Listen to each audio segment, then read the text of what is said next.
E aí, futuros médicos veterinários, aqui quem fala é o João, do canal Veterinária Simplificada, e no vídeo de hoje o tema vai ser hematologia veterinária, e essa vai ser a primeira parte do vídeo, onde iremos falar sobre hemograma e as anemias no geral.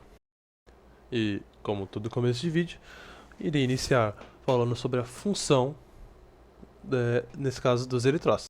E, na verdade, a principal função deles é transportar hemoglobina. E a hemoglobina ela é responsável por transportar o oxigênio. Consequentemente, a função dos eritrócitos vai ser transportar o oxigênio para todos os tecidos do nosso corpo dos animais também. Bom, agora eu vou falar sobre a morfologia dos eritrócitos e ela vai variar sim bastante entre as espécies, principalmente quando a gente for comparar mamíferos com aves ou répteis, porque nos mamíferos, as hemácias e os eritrócitos, eles são anucleados. Futuramente eu vou mostrar a imagem de hemácias de aves para vocês verem a diferença. Aqui temos imagens de eritrócitos mamíferos e por serem anucleados nessa região central, eles vão ter uma menor concentração de hemoglobina que vai dar uma característica de palidez no centro da hemácia, na maioria dos casos. E também, na maioria dos mamíferos, as hemácias são bicôncavas, né? Ou seja, elas vão ser côncavas em ambos os lados delas, né? Que elas possuem dois lados. Com exceção da família dos camelídeos, né? Nos camelos, as lhamas, alpacas, dromedários, eles vão apresentar apenas uma concavidade. E às vezes você pode pensar, poxa, mas às vezes eu tô ali olhando no microscópio e não tô observando uma palidez central, não é uma palidez central muito nítida, e aí tu pode pensar que isso pode ser algum problema, mas não, isso vai depender muito da espécie. As espécies que possuem eritrócitos menores vão ter uma menor palidez central, e por incrível que pareça, os cães possuem os maiores eritrócitos. Como dá pra ver, o C aqui na imagem, né, apresenta uma maior palidez no centro.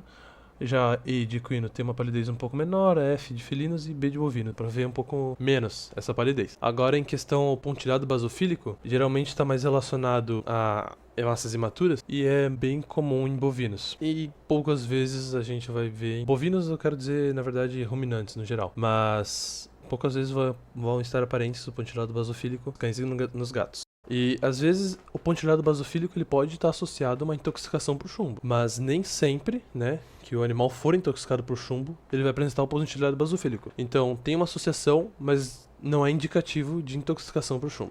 E aqui na tabela, como dá pra ver, como eu falei anteriormente, os cães eles apresentam os eritrócitos com maior diâmetro. Na tabela também tem o rouleau, né, meu francês aqui é muito bom, mas o rouleau nada mais é do que o empilhamento das hemácias, como dá pra ver aqui nessa imagem.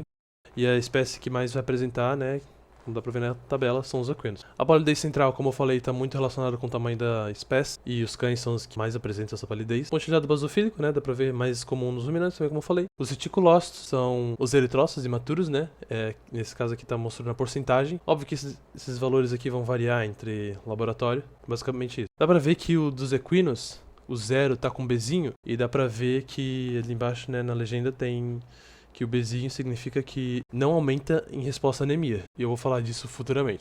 E o VCM, que eu também vou falar futuramente aqui no vídeo, mas VCM nada mais é do que o volume corpuscular médio. E agora eu vou mostrar aqui imagens de eritrócitos de aves. O dos répteis é muito semelhante, mas dá pra ver que elas possuem esse formato mais elíptico assim, e elas possuem o núcleo no centro da célula. E uma pergunta que é muito importante a gente fazer e refletir, pensar e estudar também, né? Existe mais de um tipo de anemia? Deixem aí no comentário se vocês já sabem aí da resposta. Diz aí se sim ou não. E se não souberem, digam se ficaram surpresos. Porque sim, existe mais de um tipo de anemia. E não que signifique outra coisa, porque a anemia sempre vai estar relacionada com ou uma diminuição da quantidade de eritrócitos ou com uma baixa concentração de hemoglobina. Mas sim, existe e sempre vai estar ali relacionado ou com regeneração, ou com morfologia, ou com os dois juntos, né? E o que eu vou falar agora, primeiramente, vai ser em relação à regeneração, que ela vai ser então categorizada como anemia regenerativa ou anemia arregenerativa. Eu vou falar primeiro sobre a anemia regenerativa, que está aqui do lado esquerdo do slide. E ela é muito importante, né? Porque ela vai estar indicando uma resposta da medula óssea. Anemia que, vamos dizer assim, a gente mais quer ver, né? Não que a gente queira que o animal esteja anêmico, mas se for para ele estar anêmico, pelo menos seja com uma anemia regenerativa. Isso porque vai estar indicando que a medula óssea tá conseguindo responder essa anemia e tá conseguindo produzir os reticulócitos. Ou seja, ela vai ser percebida através do aumento de reticulócitos, uma maior quantidade de reticulócitos do que o normal. Só que tem um porém. Como eu falei antes, né, os equinos eles podem dificultar esse reconhecimento e no caso não tem como tu reconhecer, porque neles os reticulócitos eles não vão sair da medula, ou seja, eles vão se maturar dentro da medula óssea. Então não tem reticulócito na circulação periférica, só vai ter eritrócito maduro.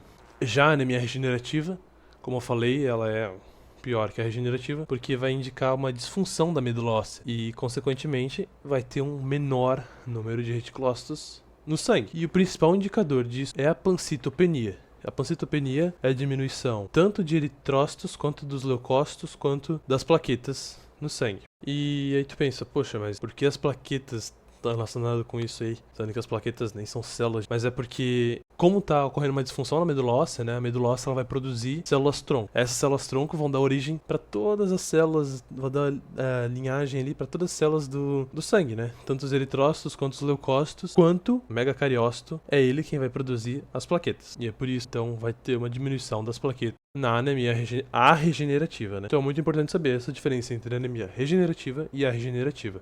Bom, e agora eu vou falar sobre o contrário de anemia, que é a policitemia. Poli, muito, e a citemia, no caso, vai estar indicando células no sangue, né? Então, grande número de células no sangue. E também, ela tem duas classificações e subclassificações que eu vou falar também. Policitemia, ela pode ser relativa ou absoluta. Do lado esquerdo aqui eu tô falando sobre a policitemia relativa, que nada mais é do que um aumento aparente do número de eritrócitos, né, da massa de eritrócitos. Isso porque, na verdade, vai estar tendo uma redução do volume plasmático. Ou seja, vamos dizer aqui, valores na minha cabeça, né? Vamos dizer aqui que plasma normal é de 70%, né? O sangue é para ter 70% de plasma e 30% de eritrócitos. Então, se o plasma diminui de 70% para 50%, para fechar os 100%, consequentemente, né, os eritrócitos vão passar a ser 50%. Então, não é de fato porque a porcentagem de eritrócitos aumentou. É porque a porcentagem do plasma diminuiu. Deu pra entender? Qualquer coisa volta aí, mas é isso aí. Não é os eritrócitos que aumentaram, e sim o volume plasmático que diminuiu. E isso porque, bom, vai ter que investigar o porquê disso está acontecendo, mas geralmente vai estar relacionado com uma desidratação ou um extravasamento, né? Vai estar relacionado com desvios de líquidos. E, consequentemente, como vai ter menos líquido, né? O plasma diminui um pouco, vai ser perceptível hiperproteinemia, ou seja, aumento de proteína no sangue. Já a policitemia absoluta, aqui do lado direito, ela sim indica um aumento real e mais duradouro da massa de eritrócitos. A policitemia primária, ou também chamada de policitemia vera, é um distúrbio mieloproliferativo, ou seja, é decorrência de um distúrbio na medula óssea, na medula óssea. Ela vai estar ali produzindo muitos eritrócitos descontrolavelmente, vai estar maturando eles. E no caso, né, tô falando de eritrócitos porque nos animais é mais as hemácias, né, que vai aumentar. Nos humanos, nós humanos, também é comum que aumente neutrófilos e plaquetas, mas nos animais é mais comum apenas os eritrócitos. E isso é um distúrbio genético.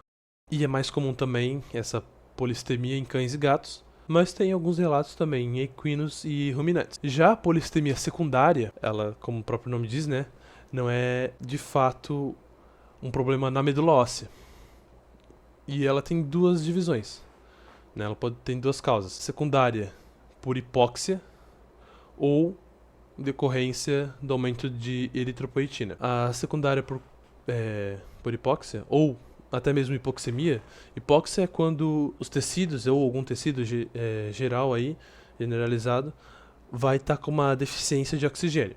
E hipoxemia é quando o sangue, né, o sangue vai estar com uma menor quantidade de oxigênio.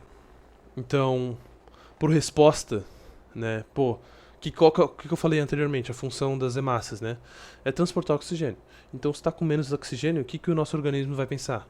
Bom, precisamos de mais hemácia para transportar mais oxigênio, seja para um tecido específico, ou seja para o sangue mesmo, que ele vai pensar, bom, precisa de mais oxigênio no sangue. Mas a culpa em si, vamos dizer, né, culpa entre aspas, né, não é da medula óssea, aí vai ter que ser investigado, vai ter que ver onde é que está o problema, né, não basta tratar ali a hipoxemia ou hipóxia. Em decorrência, né, a policitemia em decorrência do aumento de eritropoetina, também.